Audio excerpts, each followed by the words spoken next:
discipline and self-discipline. So even within the positive stabilizing power,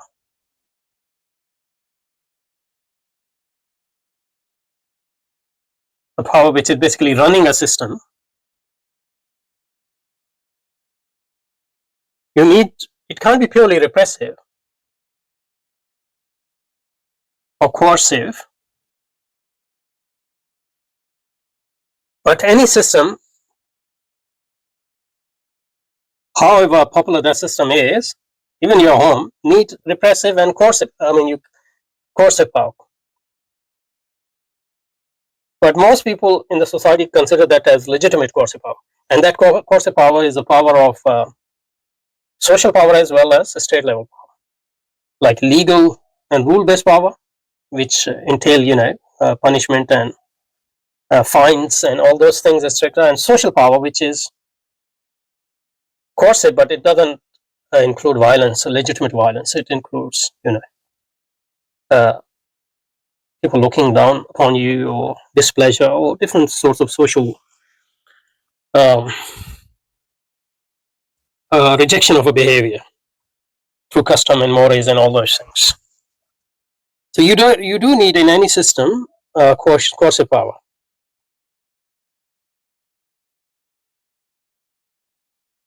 Coercive power, both social level as well as legal, rule based, which can lead to punishment of various sorts. This is more like there's no actual violence and punishment is involved, but there's sort of a displeasure, looking down on you and becoming pariah, depending on your level of violation. This coercive power is present in any society, but generally this coercive power, people, if a system is strong and popular, this coercive power is considered as legitimate. So even though nobody like coercion, but people tolerate, and people don't feel it coercive as such to a certain extent, because they think that it is legitimate. So people still might feel coercion, coercion following traffic rules, but they consider it legitimate because they think that for their benefits, for example. So any system needs coercion, but this coercion, or social as well as state level coercion, but this coercion is legitimate, and it's not experienced as such by most people in a society if a system is well entrenched and popular. So on the other hand,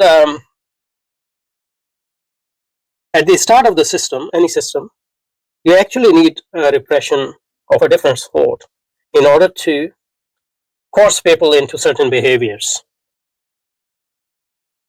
So you use different types of violence, which might be legitimate or illegitimate, but at the start the system uses it more frequently. So at the start of the industrial system, the factories and the condition was really bad. If you read Dickens novels, for example, so that repression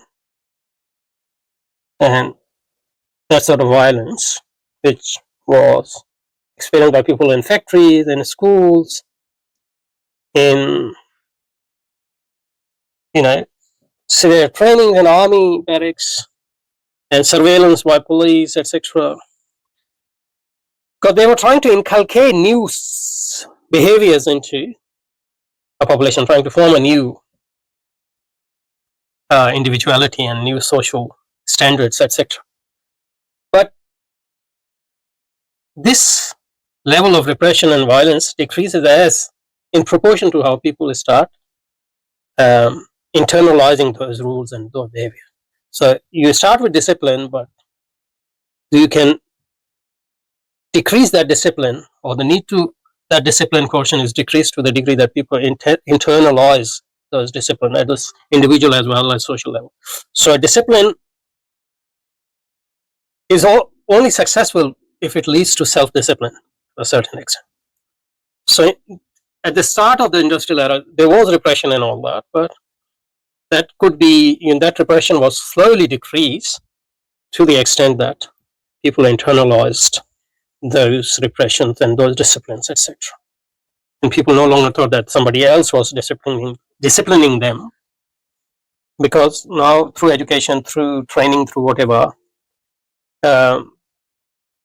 people started monitoring themselves, disciplining themselves. So you didn't need any monitors, external monitors.